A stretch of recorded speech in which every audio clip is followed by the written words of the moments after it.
أما بعد أعوذ بالله من الشيطان الرجيم بسم الله الرحمن الرحيم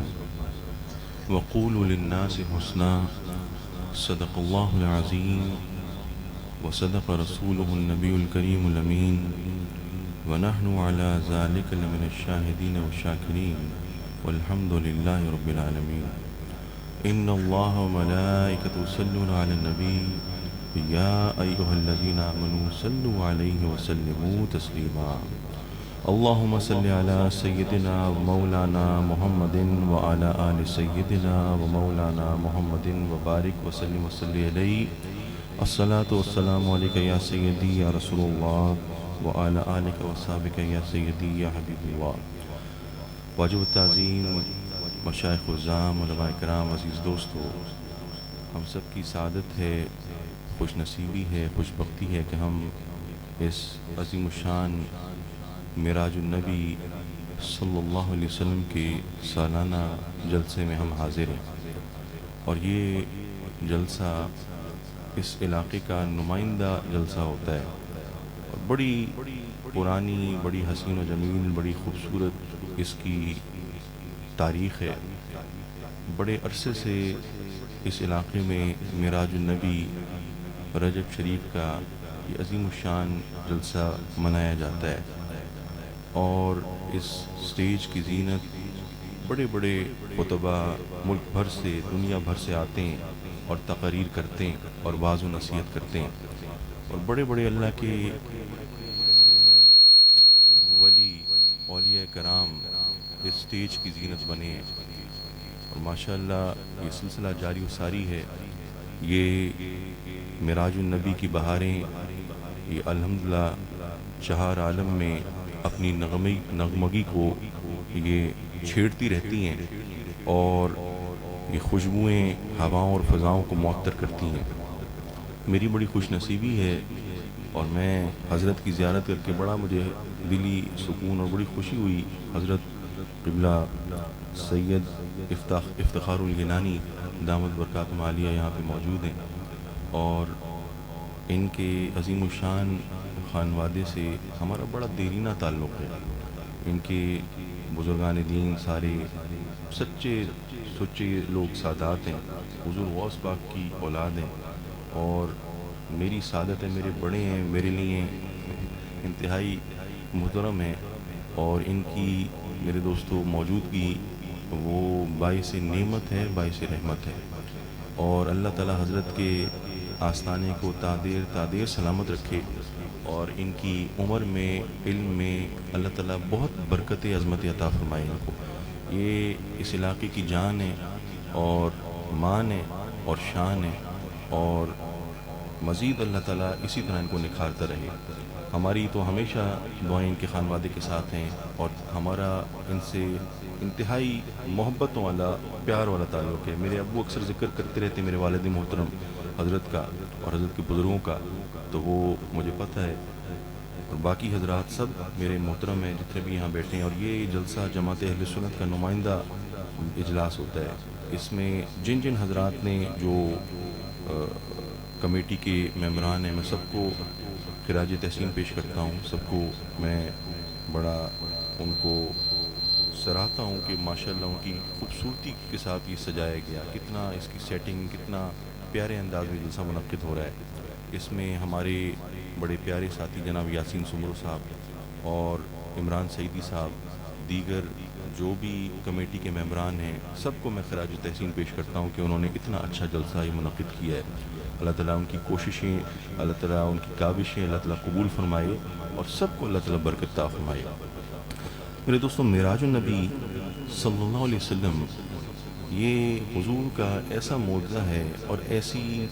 کہ اس میں حضور کی شان ظاہر ہو رہی ہے کہ یہ حضور کے خصائص کبریٰ میں سے ہے، حضور کے اخص سے خصائص، جو حضور کی خصائص کبریٰ ہیں نا، ان میں سے یہ معراج کا معجزہ ہے، اور ایسا معجزہ ہے کہ عقل اس پہ دنگ رہ جاتی ہے، اور ہمیں سمجھ میں نہیں آتا کہ یہ ہماری عقل میں نہیں سما سکتا کہ حضور اپنے میرے دوستوں مکہ سے، مسجد حرام سے،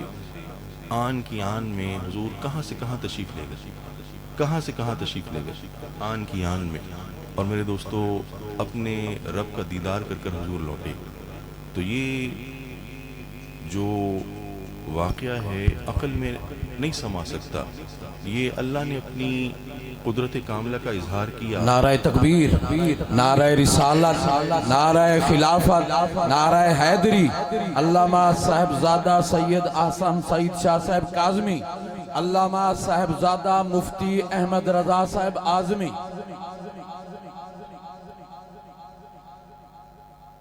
تو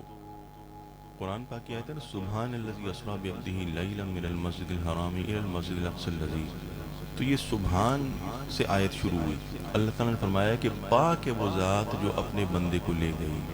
پاک ہے وہ ذات جو اپنے بندے کو لے گئی۔ تو یہ سبحان سے آیت کا شروع کیا، سبحان سے شروع کیا۔ اس میں علماء کرام نے بڑی باتیں لکھی اور نکات لکھے۔ تو سبحان سے شروع کرنے کا کیا مقصد ہے؟ دراصل جو بنیادی بات ہے کہ سبحان سے آیت کو اس لیے شروع کیا کہ واقعہ معراج پر اللہ تعالیٰ کی جو قدرت کاملہ ہے اس کی مہر ثبت ہو جائے۔ یہ سبحان سے اس وجہ سے آیت کا آغاز کیا۔ میرے دوستو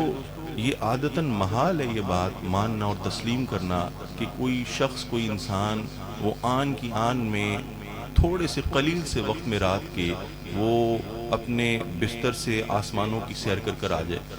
اور عرش معلیٰ کی سیر کر کر آ جائے۔ تو یہ تو خیر ہم آن کی آن میں دوسرے شہر سے بھی نہیں آ سکتے، لیکن اتنا بڑا دعویٰ اور اتنی بڑی میرے دوستو سیر کرنا رات کے تھوڑے سے حصے میں، قلیل سے حصے میں، یہ عادتاً محال ہے، یہ ممکن نہیں ہے۔ لیکن میرے دوستو کس کے لیے ممکن نہیں ہے؟ انسانوں کے لیے ممکن نہیں ہے نا، بشر کے لیے ممکن نہیں ہے۔ لیکن اگر یہ چیز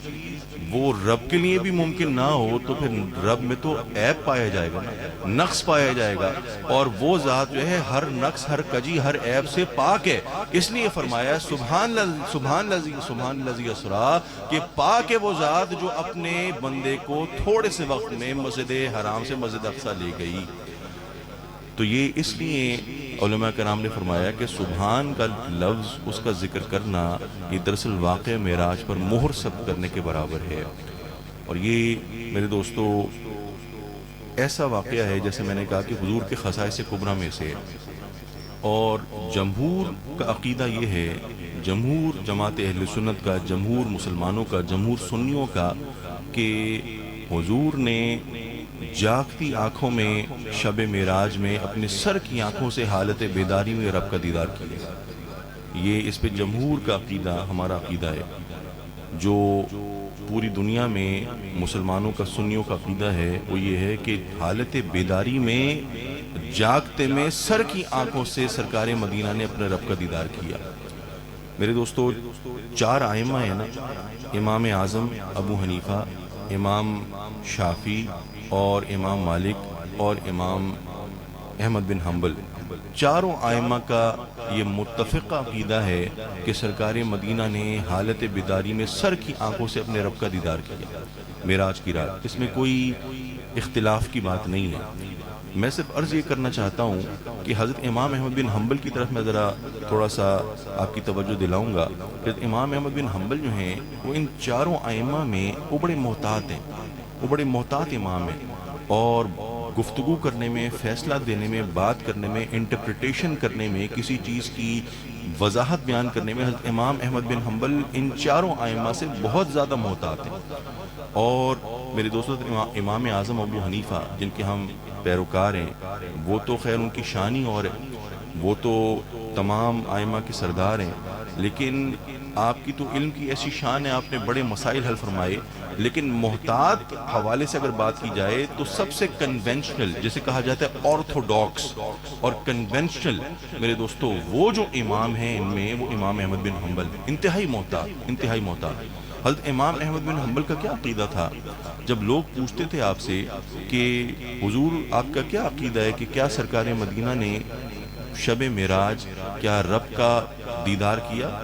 اپنی آنکھوں سے رب کو دیکھا؟ تو امام احمد بن حنبل کا جواب ایسا میرے دوستو وہ وجد آموز ہوتا تھا کہ حضرت امام احمد بن حنبل کو وجد آ جاتا تھا۔ آپ مستی کی کیفیت میں آ جاتے تھے اور جواب دیتے تھے کہ ہاں اللہ کے پیارے رسول احمد مجتبی حضرت محمد مصطفیٰ صلی اللہ علیہ وسلم نے شب معراج جاگتے میں سر کی آنکھوں سے اپنے رب کا دیدار کیا، اور پھر یہ دہراتے تھے اور تکرار کرتے تھے اور یہ بار بار یہ جملہ دہراتے تھے یہاں تک کہ آپ کی سانس اکھڑنے لگ جاتی تھی، یہاں تک کہ آپ کی سانس اکھڑنے لگ جاتی تھی۔ تو یہ حضرت امام احمد بن حنبل جو کہ انتہائی محتاط امام ہیں کوئی بھی بات کرنے میں، اور جسے کہا جاتا ہے بڑی ایک ان کی آرتھوڈاکس اپروچ ہوتی تھی، بڑی کنونشنل اپروچ ہوتی تھی، تو ان کا یہ عقیدہ ہے کہ میرے دوستو وہ اس میں بالکل اختلاف نہیں کرتے، اور چاروں ائمہ کا متفقہ یہ عقیدہ ہے۔ اور پھر مزے کی بات یہ کہ حضور غوث الاعظم سیدنا شیخ عبد القادر جیلانی رضی اللہ تعالی عنہ میرے دوستو وہ حضرت امام احمد بن حنبل کے پیروکار ہیں، وہ حنبلی ہیں، تو جب حضرت امام احمد بن حنبل کا یہ عقیدہ ہے تو حضور غوث پاک کا کیا عقیدہ ہوگا؟ حضور غوث پاک کا بھی یہی عقیدہ ہوگا۔ تو تسلسل کے ساتھ میرے دوستو، تواتر کے ساتھ اور میرے دوستو کنٹینیوٹی کے ساتھ یہ عقیدہ اہل سنت کا راسخ ہے، چلا آ رہا ہے، یہ معروف ہے، ہم اس پر ہم سب متفق ہیں کہ شب معراج میرے دوستو اللہ نے اپنے حبیب کو اپنا دیدار کروایا اور اپنی شان کے لائق سرکار کو اپنا جلوہ دکھایا، اور حضور نے اپنی شان کے لائق اپنے حبیب کا دیدار کیا۔ تو یہ کیسی بڑی سعادت ہے، کتنی میرے دوستو اس میں عظمتیں اور برکتیں ہیں۔ مجھے بات یاد آئی کہ جبریل امین جب آئے اور پیغام لے کر آئے کہ رب نے آپ کو بلایا ہے اور رب آپ کی ملاقات کا مشتاق ہے، تو حضرت جبریل امین نے جب یہ بات فرمائی، عرض کی بارگاہ رسالت میں، تو حضور کا آپ جانتے ہیں انہیں شق صدر کیا، حضور کا سینہ چاک کیا اور اس میں حکمت اور علم بھرا، اور حضور کے قلب اطہر کو زمزم سے بھی دھویا۔ تو جب جبریل امین نے حضور کا سینہ چاک کیا اور قلب اطہر کو باہر نکالا، تو جب سرکار کے قلب اطہر کی زیارت کی تو حدیث شریف میں آتا ہے، فرمایا قلب سدید فیہ عینانی تبصران و اذنانی تسمعان، کہ کیسا مبارک دل ہے، کیسا حسین و جمیل، کیسا خوبصورت دل ہے کہ ہر کجی سے، ہر عیب سے یہ پاک ہے۔ ارے اس مبارک دل میں دو آنکھیں ہیں، عینانی تبصران و اذنانی تسمعان، اس میں دو مبارک آنکھیں ہیں جو دیکھتی ہیں اور جو دو مبارک کان ہیں وہ سنتے ہیں۔ قلب سدید فیہ عینانی تبصران و اذنانی تسمعان۔ اور پھر حضرت جبریل امین آپ جانتے ہیں براق لے کر آئے نا، حضور مسجد حرام سے مسجد اقصی حضور براق پر گئے،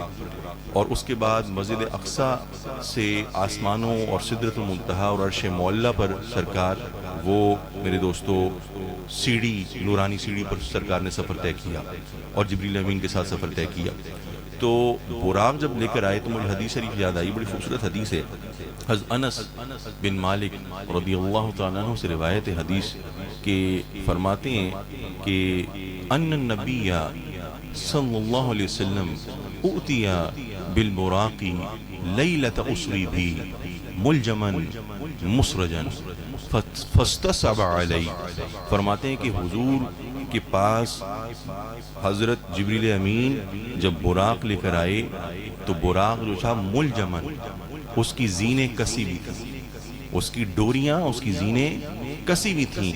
مسرجن، اور اس کی جو گدی تھی، اس کی جو سیٹ تھی وہ بالکل تیار تھی، بالکل سجی ہوئی تھی، سیٹ تھی۔ فاستصعب علیہ، تو براق جب بارگاہ رسالت میں حاضر ہوا، حاضر خدمت پیش کیا گیا سرکار کی خدمت میں، تو براق فاستصعب علیہ، براق مستی میں آ گیا، براق شوخی کرنے لگا،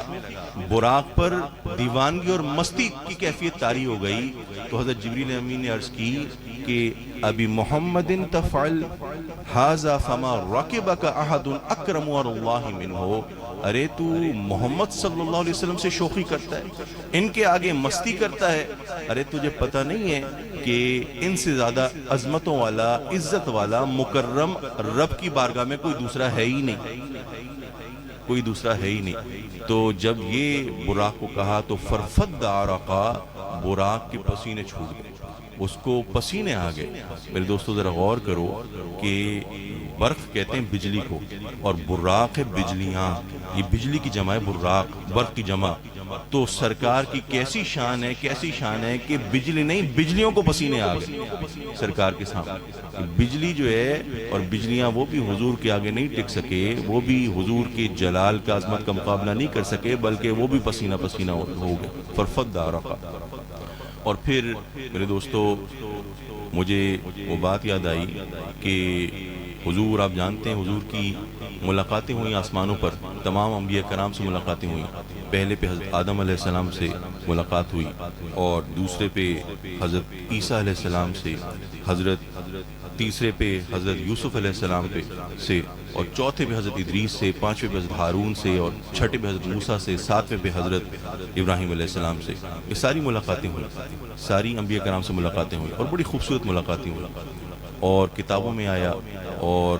علماء کرام نے اس حوالے سے بڑی خوبصورت باتیں کی۔ میں ایک ملاقات کی طرف آپ کی توجہ دلانا چاہتا ہوں، اور میں سمجھتا ہوں کہ اس ملاقات میں ہمارے لیے بڑی تربیت ہے۔ اور جو معراج کا واقعہ ہے، جہاں پر پورے واقع معراج میں قدم قدم پر سرکار کی شان ہے، قدم قدم پر حضور کی عظمتیں ظاہر ہو رہی ہیں، چمک رہی ہیں، امڑ رہی ہیں میرے دوستو، حضور کی عظمتیں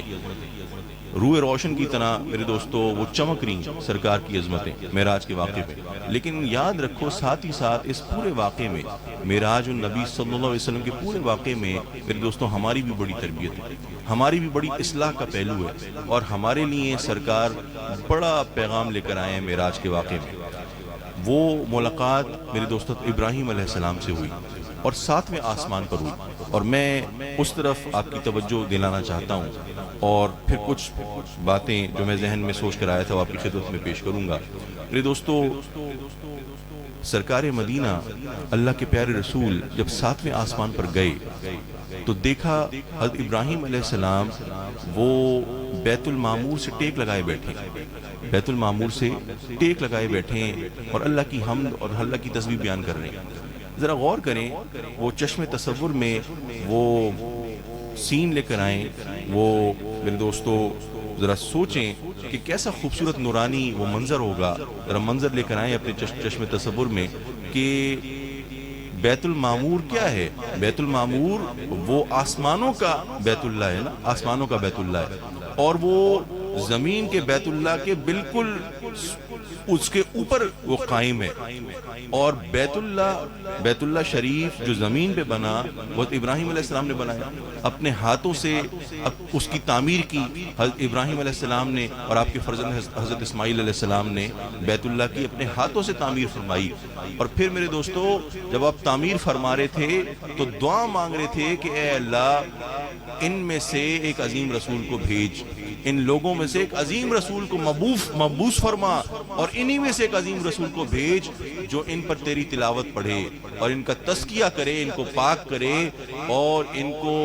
اندھیروں سے نکال کر روشنیوں کی طرف لے کے جائے۔ یہ دعا مانگ رہے تھے نا میرے دوستو، کس کے لیے دعا مانگ رہے تھے؟ سرکار مدینہ کی تشریف آوری کے لیے دعا مانگ رہے تھے۔ اور پھر ذرا غور کریں کہ وہ منظر حقیقتاً حضرت ابراہیم علیہ السلام کے سامنے آ گیا معراج کی رات۔ حقیقتاً میرے دوستو وہ منظر آپ کی آنکھوں نے دیکھا کہ جب آپ بیت المعمور سے ٹیک لگائے بیٹھے ہیں تو آپ کے فرزند احمد مجتبیٰ حضرت محمد مصطفیٰ آپ سے ملاقات کے لیے تشریف لا رہے ہیں، آپ سے ملاقات کے لیے، مسافر کے لیے تشریف لا رہے ہیں، اور وہ منظر آپ نے دیکھا، یعنی حضرت ابراہیم علیہ السلام کی دعا کا ثمر، ان کی دعا کا پھل، ان کی دعا کا انعام ان کے سامنے کھڑا تھا۔ اور پھر دونوں انبیاء کرام ایک دوسرے سے ملے، انہوں نے ایک دوسرے سے مصافحہ کیا اور خیریت دریافت کی۔ اور پھر میرے دوستو حدیث شریف میں آتا ہے، بڑی خوبصورت حدیث ہے، حضرت عبداللہ ابن مسعود رضی اللہ تعالیٰ عنہ سے روایت ہے، وہ فرماتے ہیں حضرت ابراہیم علیہ السلام نے ایک پیغام دیا، اور بڑا خوبصورت پیغام دیا، لقیت ابراہیم علیہ السلام لیلۃ اسری بی فقال یا محمد صلی اللہ علیہ وسلم اقری امتک منی السلام واخبرهم ان الجنة طیبۃ التربہ عذبۃ الماء وانها قیعان وان غراسها سبحان اللہ والحمد للہ ولا الہ الا اللہ واللہ اکبر. یہ حدیث شریف ہے. حضرت ابراہیم علیہ السلام نے کیا فرمایا؟ سب سے پہلے سرکار کو سلام کیا، مصافحہ کیا اور حضور سے ملے، اور پھر فرمایا یا محمد صلی اللہ علیہ وسلم اقری امتک من السلام، اے پیارے محمد، اے اللہ کے پیارے رسول صلی اللہ علیہ وسلم، اپنی امت کو ابراہیم کا سلام دیں، اپنی امت کو ابراہیم علیہ السلام کا سلام پہنچائیں اور ان کو خبر دیں. وَأَخْبِرْهُمْ أَنَّ الْجَنَّةَ طَيِّبَةُ التُّرْبَةِ، کہ یہ جو جنت ہے نا، جنت، یہ اس کی مٹی وہ بڑی پاک ہے، بڑی طیب اور طاہر مٹی ہے جنت کی. عذبۃ الماء، اور اس کا جو پانی ہے وہ بڑا میٹھا پانی ہے، بڑا ستھرا پانی ہے. وَأَنَّهَا قِيعَانٌ، اور یہ بڑا کھلا علاقہ ہے، بہت کھلا علاقہ ہے، یہاں بہت کھلی زمین ہے، کھلا میدان ہے، کسی کا یہاں پر قبضہ نہیں ہے، کوئی قبضہ گروپ یہاں پہ نہیں بیٹھا، کوئی سوسائٹیاں یہاں پہ نہیں بن رہی. یہ کھلا میدان ہے، کاشت کے لیے تیار ہے، بہترین ہے، بہترین زرخیز مٹی ہے اور بہترین میٹھا پانی ہے. اور فرمایا وَأَنَّ غِرَاسَهَا سُبْحَانَ اللَّهِ وَالْحَمْدُ لِلَّهِ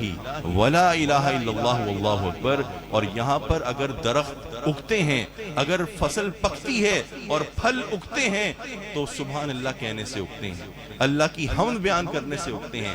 اور اللہ کی پاکی بیان کرنے سے یہاں پر فصل تیار ہو جاتی ہے، اور یہاں پر فصل بالکل تیار ہو جاتی ہے اللہ کی تسبیح بیان کرنے سے. تو یہ پیغام دیا. ذرا غور کرو میرے دوستو کہ کتنی اہم بات ہے. اس پیغام میں ہمارے لیے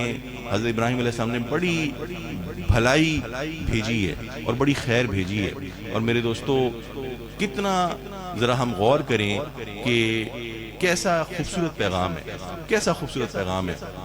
وہ یعنی فرما رہے ہیں کہ اے محمد صلی اللہ علیہ وسلم، اپنی امت کو میری طرف سے یہ کہیں کہ نیک اعمال کریں، اچھے اعمال کریں، اللہ کی پاکی بیان کریں، اس کی بڑائی بیان کریں اور جنت کے وارث بن جائیں، جنت کی زمین کے وارث بن جائیں، ان کے وارثوں میں سے شامل ہو جائیں. اور یہ کھلا میدان ہے، کسی کا بھی قبضہ نہیں ہے. یہاں پر اگر قبضہ ہوگا تو اللہ کی پاکی بیان کرنے سے ہوگا. اگر یہاں پر وارث بنو گے تو نیک کام کرنے سے بنو گے. کیوں؟ پاک مٹی ہے نا، میٹھا پانی ہے نا. پاک مٹی پاک لوگوں کے لیے بنی ہے، میٹھا پانی کڑوے لوگوں کے لیے نہیں بنا بلکہ میٹھے لوگوں کے لیے بنا. میرے دوستو اس حدیث میں ہماری بڑی تربیت کا پہلو ہے. اور میں جیسے عرض کر رہا ہوں کہ معراج میں جہاں سرکار کی شان ہی شان بیان ہو رہی ہے قدم قدم پر، وہاں پر ہماری اصلاح کا بڑا پہلو ہے. اگر ہم حضور سے سچی نظر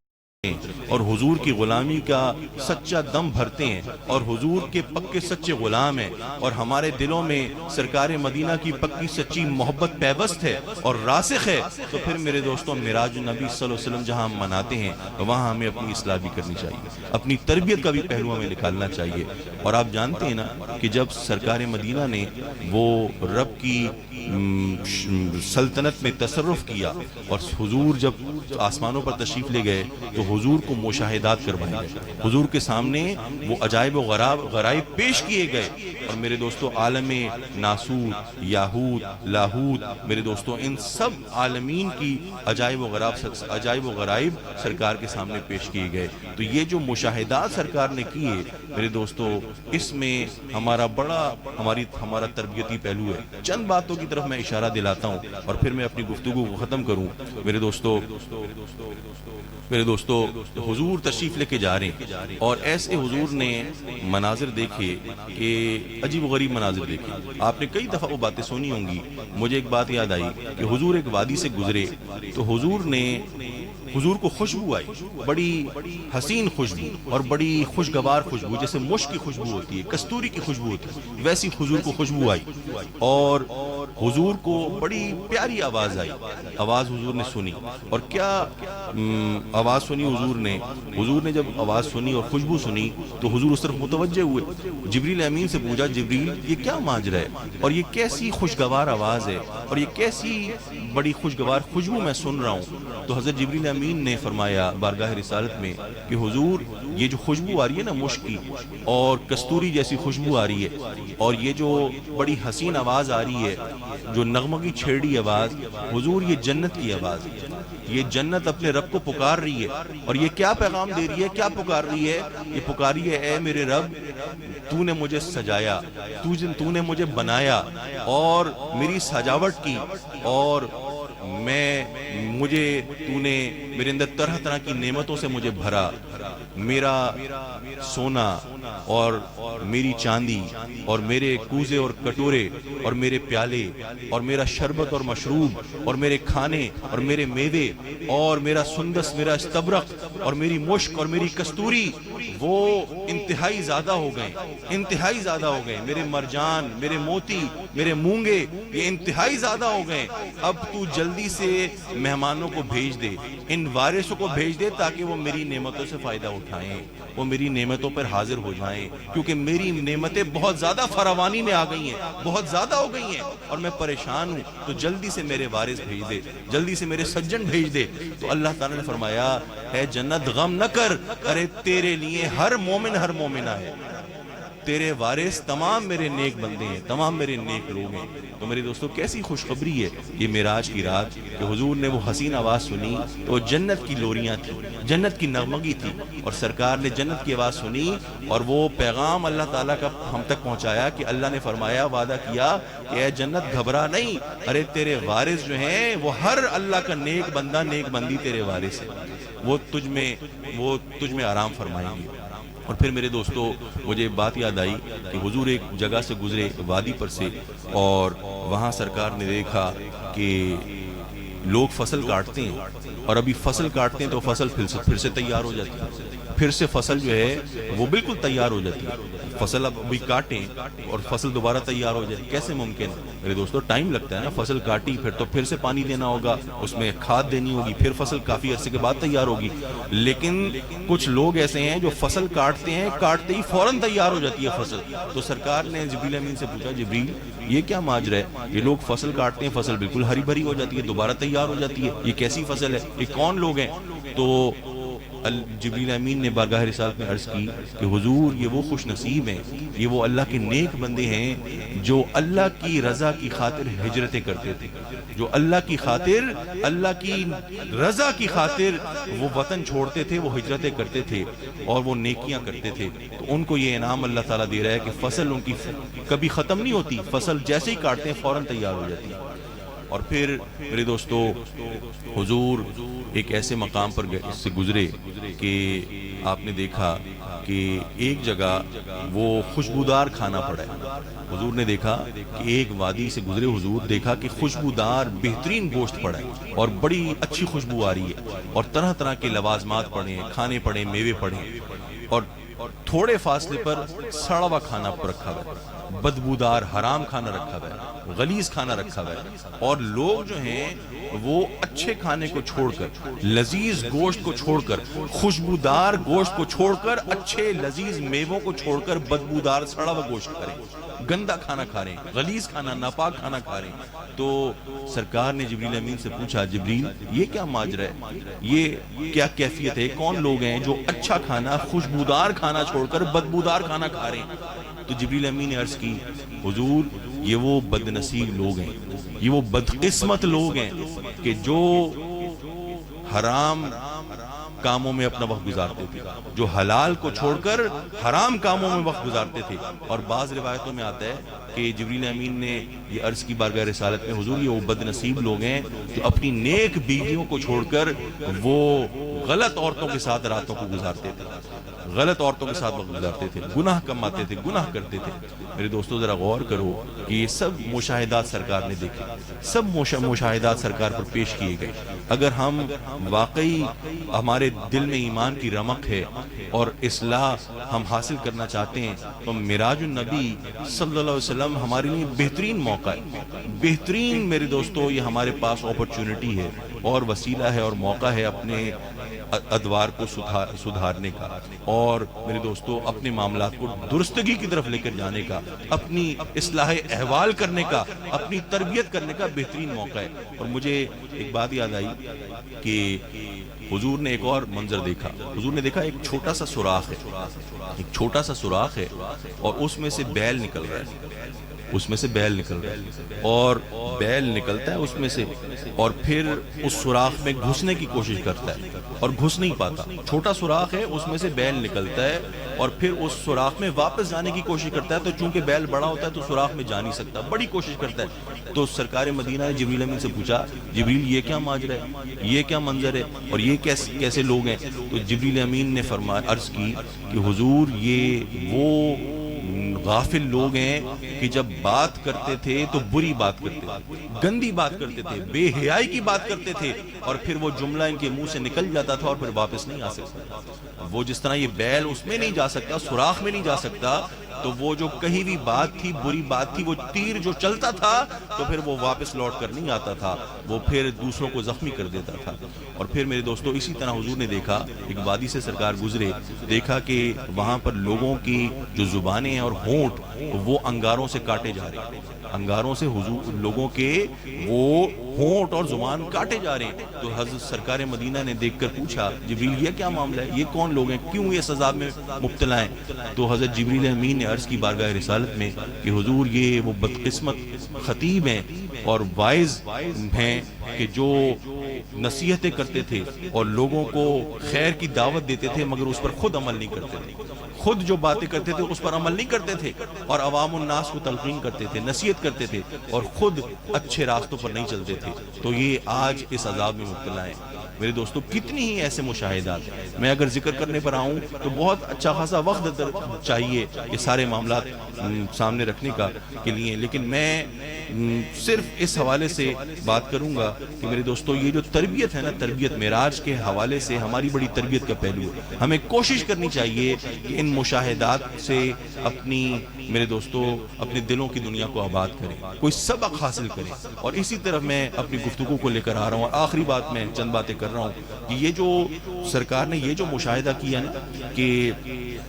زبانیں اور ہونٹ جو ہیں وہ انگاروں سے کاٹے جا رہے ہیں، اور وہ بری بات کرتے تھے، وہ بے حیائی کی بات کرتے تھے، تو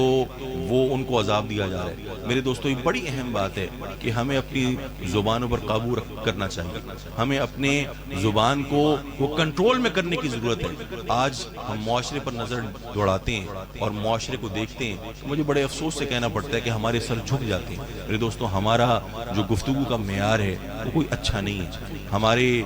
ہونٹوں پر درود شریف سجا ہونا چاہیے، ہمارے ہونٹوں پر میرے دوستو اللہ کی تسبیح و تحلیل سجی ہونی چاہیے، ہمارے ہونٹوں پر والدین کے لیے دعائیں سجی ہونی چاہیے، کوئی خیر کے کلمے سجے ہونے چاہیے، لیکن ہمارے ہونٹوں پر میرے دوستو وہ ناشکری ہے، ہمارے ہونٹوں پر میرے دوستو غفلت ہے، گالم گلوچ ہے، غیبت ہے، بہتان تراشی ہے، الزام تراشی ہے، جھوٹ ہے۔ میرے دوستو یہ گناہ ہمارے ہونٹوں کی زینت بنے ہوئے اور یہ ہمارے ہونٹوں پر سجے ہوئے، کتنی افسوس کی بات ہے۔ میرے دوستو معراج کی رات سرکار نے یہ مشاہدہ کیا اور ان پر یہ عذاب پیش کیا گیا، دکھایا گیا کہ جو لوگ اپنی زبانوں کو کنٹرول نہیں کرتے وہ بڑے برے عذاب میں مبتلا ہوتے ہیں، اور ان کی زبانیں کاٹی جاتی ہیں قینچی سے اور انگاروں سے اور آگ سے، ان کی زبانوں اور ہونٹوں کو کاٹا جاتا ہے۔ میرے دوستو ہمیں اپنی گفتگو کو ٹھیک کرنے کی ضرورت ہے۔ مجھے حدیث یاد آئی بخاری شریف کی، طویل حدیث کا آخری ٹکڑا ہے وہ سنا دوں۔ سرکار نے فرمایا وَمَنْ كَانَ يُؤْمِنُ بِاللَّهِ وَالْيَوْمِ الْآخِرِ فَلْيَقُلْ خَيْرًا أَوْ لِيَصْمُتْ، کہ جو شخص اللہ پر اور آخری دن پر ایمان رکھتا ہے اسے چاہیے کہ جب گفتگو کرے، جب بات کرے تو اچھی بات کرے، جب گفتگو کرے تو نیک کلمہ ادا کرے، خیر کی بات کرے، اچھی بات کرے، اچھی نصیحت کرے، ورنہ بہتر یہ ہے کہ خاموش ہو جائے۔ اگر اچھی بات نہیں کر سکتا، اگر خیر کی بات نہیں کر سکتا، او لیسمت، تو پھر عافیت اس میں ہے، بہتری اس میں ہے کہ خاموش ہو جائے، گفتگو نہ کرے۔ اور پھر حضور نے فرمایا الکلمۃ الطیب صدقہ، کہ یہ جو اچھی بات ہے نا، یہ جو میٹھی گفتگو ہے، یہ جو شیریں گفتگو ہے، یہ تو صدقے کی طرح ہے. اس کا جو معاملہ ہے مثال وہ تو صدقے کی طرح ہے. صدقہ کیا ہوتا ہے؟ صدقہ میرے دوستو ایک مالی معاونت ہوتی ہے نا. غریب لاچار نادار آتا ہے اور اپنی پریشانی لے کر آتا ہے تو اللہ کے نام پر ہم صدقہ دے دیتے ہیں، مال دے دیتے ہیں اللہ کی راہ میں، تو اس کی پریشانی دور ہو جاتی ہے. تو سرکار نے فرمایا الکلمۃ الطیب صدقہ، کہ جو اچھا کلمہ ہے، نیک کلمہ ہے، وہ بھی صدقے کی طرح ہے، وہ بھی صدقے کی طرح کام کرتا ہے. گویا سرکار کیا فرما رہے ہیں؟ وہ ہماری تربیت فرما رہے ہیں کہ کتنے ہی ایسے لوگ ہیں، کتنے ہی ایسے پریشان حال ہیں، مایوسیوں کے مارے میں، اندھیروں اور تاریک زندانوں میں غرق ہو چکے ہیں، زندگی سے وہ ہار بیٹھے ہیں، لیکن وہ ہمارے مال کے متلاشی نہیں ہیں. مال دے کر ہم ان کی پریشانیاں دور نہیں کر سکتے، لیکن اگر وہ متلاشی ہیں، اگر وہ بھوکے ہیں تو ہمارے میٹھے بول کے بھوکے ہیں، ہمارے پیارے کلمات کے بھوکے ہیں، ہماری حوصلہ افزائی کے بھوکے ہیں، ہمارے خیر کے کلمات کے بھوکے ہیں، ہمارے اچھے مشوروں کے بھوکے ہیں. میرے دوستوں، ہمارے والدین، ہمارے خاندان کے بزرگ، ہمارے بڑے اور ہمارے جو بھائی ہوتے ہیں، میرے دوستوں والدین ہوتے ہیں، ان کی نظر ہمارے مال و دولت پر نہیں ہوتی. والد کوئی مال پہ نظر لگا کے نہیں بیٹھا ہوتا. بوڑھی ماں جو ہے وہ مال پر اولاد کی نظر لگا کے نہیں بیٹھی ہوتی. اگر بوڑھے والدین متلاشی ہیں، بھوکے ہیں، وہ تمہاری مسکراہٹ کے بھوکے ہیں، تمہاری اچھے کلمے کے بھوکے ہیں، تمہارے پیار کے بھوکے ہیں، تمہاری حوصلہ افزائی کے بھوکے ہیں. میرے دوستو، تبھی تو سرکار نے فرمایا الکلمۃ الطیب صدقہ، کہ جو اچھا کلمہ ہے، یہ جو خیر کا کلمہ ہے، یہ بھی صدقے کی طرح کام کرتا ہے. یہ بھی جیسے صدقے مالی صدقہ پریشانیاں دور کرتا ہے، ویسے اچھی گفتگو پریشانیاں دور کر دیتی ہے. اور میں آخری بات کروں اور اپنی گفتگو کو ختم کروں بخاری شریف کی. مجھے ایک حدیث یاد آ گئی اور وہ سناتا جاؤں آپ کو. میرے دوستو، سرکار نے فرمایا ان العبد لیتکلم بالکلمۃ من رضوان اللہ لا یلقی لها بالا یرفع اللہ بها درجات. سرکار فرمایا کہ ایک شخص ہے وہ گفتگو کرتا ہے، وہ بات کرتا ہے، اور وہ بڑی اچھی بات کرتا ہے، وہ بڑی پیاری بات کرتا ہے، وہ بڑی خوبصورت بات کرتا ہے. ان العبد لیتکلم بالکلمۃ من رضوان اللہ، اور اس کا نیک کلمہ، اس کی خوبصورت گفتگو، اس کی میٹھی پیاری بات من رضوان اللہ اس کے رب کو پسند آ جاتی ہے. اس کے رب کی بارگاہ میں اس کا کہا ہوا کلمہ وہ مقبول ہو جاتا ہے. لا یلقی لها بالا، اور اس بھلے مانس کو پتہ ہی نہیں ہوتا کہ میں جو گفتگو کر رہا ہوں، میں جو بات کر رہا ہوں، میرا یہ جو اچھا کلمہ ہے، یہ میرے رب کی بارگاہ میں مقبول ہو گیا، یہ میرے رب کو پسند آ گئی میری کہی ہوئی بات. یہ جو میں والدین سے مسکرا کر بات کر رہا ہوں، یہ جو میں اپنی والدہ کی دلجوئی کر رہا ہوں، یہ جو میں والد سے میٹھے انداز میں بات کر رہا ہوں، میں اساتذہ کرام کا احترام کر رہا ہوں، عزت کر رہا ہوں، اور میں اچھے مشورے دے رہا ہوں، اللہ کی تسبیح و تحلیل کر رہا ہوں، درود شریف پڑھ رہا ہوں، یہ میرے رب کو کتنا پسند آ گیا، میرے رب کی بارگاہ میں کتنا مقبول ہو گیا ہے. لا یلقی لها بالا، اس کو یہ بات پتہ ہی نہیں ہوتی. یرفع اللہ بها درجات، تو اس نیک کلمے کی وجہ سے، اس اچھے گفتگو کی وجہ سے، اس خیر کی بات کی وجہ سے اللہ تعالیٰ اس کو جنت عطا فرما دیتا ہے. اللہ تعالیٰ اس کے جنت میں درجات بلند فرما دیتا ہے. اور پھر سرکار نے تصویر کا دوسرا رخ بھی دکھایا نا حدیث میں. آگے آتا ہے وَإِنَّ الْعَبْدَ لَيَتَكَلَّمُ بِالْكَلِمَةِ مِنْ سَخَطِ اللَّهِ لَا يُلْقِي لَهَا بَالًا يَهْوِي بِهَا فِي جَهَنَّمَ. سرکار فرمایا ایک اور شخص ہے اور وہ گفتگو کرتا ہے، وہ بات کرتا ہے تو وہ گندی بات کرتا ہے، وہ فضول بات کرتا ہے، وہ بے حیائی کی بات کرتا ہے، وہ غلیظ بات کرتا ہے، اور اس غفلت میں ڈوبے ہوئے انسان کو، اس تکبر میں ڈوبے ہوئے انسان کو پتہ ہی نہیں ہوتا، اس غافل کو، کہ میں جو بات کر رہا ہوں، میں جو فضول بات کر رہا ہوں، بے حیائی کی بات کر رہا ہوں، لغو بات کر رہا ہوں، یہ میرے رب کو کتنی ناگوار گزر رہی ہے، میرے رب کی بارگاہ میں کتنی ناگوار گزر رہی ہے میرے رب کو. اس غافل انسان کو پتہ ہی نہیں ہوتا. لا یلقی لها بالا، اور پھر کیا ہوتا ہے یہوی بہا فی جہنم. اس کہے ہوئے کلمے کی وجہ سے، اس بری بات کی وجہ سے، اس غیبت کی وجہ سے، اس بہتان تراشی کی وجہ سے، کسی کی عزتوں کی کھیلنے کی وجہ سے، اور کسی مسلمان کے اوپر جھوٹا الزام لگانے کی وجہ سے، اور اس کی عزتیں اچھالنے کی وجہ سے، اللہ تعالیٰ کیا کرتا ہے یہوی بہا فی جہنم، اس کو جہنم میں پھینک دیتا ہے. اس برے کلمے کی وجہ سے اللہ تعالیٰ اس کو نار جہنم میں پھینک دیتا ہے. میرے دوستو ذرا غور کرو، یہ کتنی اہم باتیں ہیں. معراج النبی صلی اللہ علیہ وسلم میرے دوستو وہ ہمارے ایمان کا حصہ ہے، وہ ہمارے ایمان کی جان ہے. اور معراج کے بڑے اس کے سبق ہیں، بڑے سبق ہیں، اس کے بڑی خوشبوئیں، اس کے بڑے ذائقے ہیں معراج کے۔ میرے دوستو معراج کی ایک خوشبو تو نماز ہے، حضور نماز کا تحفہ لے کر آئے۔ معراج کی ایک خوشبو زکوٰۃ ہے میرے دوستو، معراج کی ایک خوشبو میرے دوستو اچھے کلمے ہیں، معراج کی ذائقے جو ہیں وہ نیک اعمال ہیں میرے دوستو۔ معراج کی بڑی خوشبو ہیں، اس کے بڑے ذائقے ہیں، اور یاد رکھو معراج کا سب سے بڑا جو لیسن ہے، سب سے بڑا جو سبق ہے نا معراج کا، اس پہ کئی علماء کرام نے باتیں کی ہیں، لیکن آخری بات کر کے میں گفتگو ختم کر رہا ہوں، اور بلکہ میں نے گفتگو ختم کر ہی دی، میرے ذہن میں بات آ گئی تو میں سناتا جاؤں کہ معراج کا سب سے بڑا لیسن کیا ہے۔ سب سے بڑا جو معراج کا لیسن ہے میرے دوستو وہ یہ ہے کہ ہمت نہیں ہارنی، ہمت نہیں ہارنی۔ یہ معراج کا سب سے بڑا لیسن ہے ہمارے لیے میرے دوستو۔ اس کی کیا وجہ آپ جانتے ہیں کہ معراج کب ہوئی؟ معراج عام الحزن کے بعد ہوئی، جب وہ غموں کا سال سرکار پر آیا اور حضور کے مبارک آنسو وہ طائف کی زمین پر ٹپکے، اور حضور کا لہو، مبارک لہو، اس سے اسلام کے پودے کی جب آبیاری کی گئی، تو میرے دوستو حضور کے آنسو اور حضور کے خون کے قطرے وہ اللہ تعالیٰ نے آبدار موتیوں کی طرح اٹھا لیے، آبدار موتیوں کی طرح اٹھا لیے، اور حضور کے جو اٹھے ہوئے ہاتھ تھے دعاؤں کے لیے میرے دوستو وہ پھر رد نہیں ہوئے، وہ اللہ کی بارگاہ میں ایسے قبول ہوئے کہ اللہ تعالیٰ نے عرش پر اپنے حبیب کو اپنی زیارت کروا دی۔ تو حضور کے لیے بڑا غم کا سال تھا، اور میرے دوستو حضور طائف سے لوٹے تھے اور بڑے حضور افسردہ تھے۔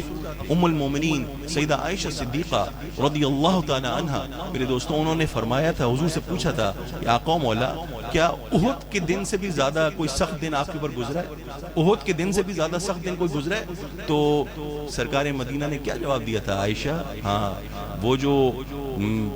دن تھا جب میں طائف کی وادی میں وہ پیغام دینے گیا تھا بنی ثقیف کے سرداروں کو، اور انہوں نے جو مجھے میرے ساتھ رویہ رکھا اور انہوں نے جو مجھے جواب دیا، تو وہ میری زندگی کا سب سے تکلیف دہ دن تھا، وہ اس سے بھی زیادہ تکلیف دہ دن تھا میرے دوستو۔ اس ڈپریسو ماحول میں، اس فرسٹریٹڈ ماحول میں میرے دوستو، جہاں سے سرکار کو ریجیکشن کا سامنا کرنا پڑا، اور جہاں سرکار کو اتنی تکالیف کا اور آلام اور مصائب و آلام کا سامنا کرنا پڑا میرے دوستو، اس ماحول میں اللہ تعالیٰ نے اپنے حبیب کو عرش پر بلایا، اور میرے دوستو اپنے حبیب کی تواضع کی، اپنے پیارے کو اپنا دیدار کروایا۔ تو گویا میرے دوستو جب مایوسی چھا جائے اور اندھیروں کے بادل چھا جائیں تو ہمت نہیں ہارنی میرے دوستو۔ ہر جو مشکل ہے اس کے ساتھ کامیابی ہے، ہر مشکل کے ساتھ کامیابی ہے، اور یہی معراج کا میرے دوستو سب سے بڑا میں سمجھتا ہوں درس ہے ہم لوگوں کے لیے، کہ جہاں ہم وہ مایوسی کا شکار ہیں، وہاں ہم فرسٹریشنز کا شکار ہیں، اور اندھیروں میں اور تاریک زندانوں میں ہم غرق ہو گئے میرے دوستو، ہمیں امید نہیں ہارنی، ہمیں وہ اپنے رب سے لو لگانی ہے، اور میرے دوستو اس کے آگے سجدہ ریز ہونا ہے۔ جب ہم حقیقتاً اپنے آپ کو اس کی ذات میں فنا فی اللہ کر دیں گے تو پھر آپ دیکھنا کہ پھر ہماری لیے خیر ہی خیر ہوگی، اور پھر ہر راستے پر ہمیں منزل ملے گی، اور ہر موڑ پر پھر پھول کھلیں گے، اور پھر میرے دوستو ہمارا قافلہ وہ خیر کی جانب رواں دواں ہوگا، اور پھر روشنیوں کا سفر رواں دواں رہے گا۔ دعا کرو کہ اللہ تعالیٰ اپنی اور اپنے حبیب کی سچی محبت عطا فرمائے، اور سرکار مدینہ کی پکی سچی غلامی عطا فرمائے۔ آمین۔ وآخر دعوانا الحمدللہ رب العالمین۔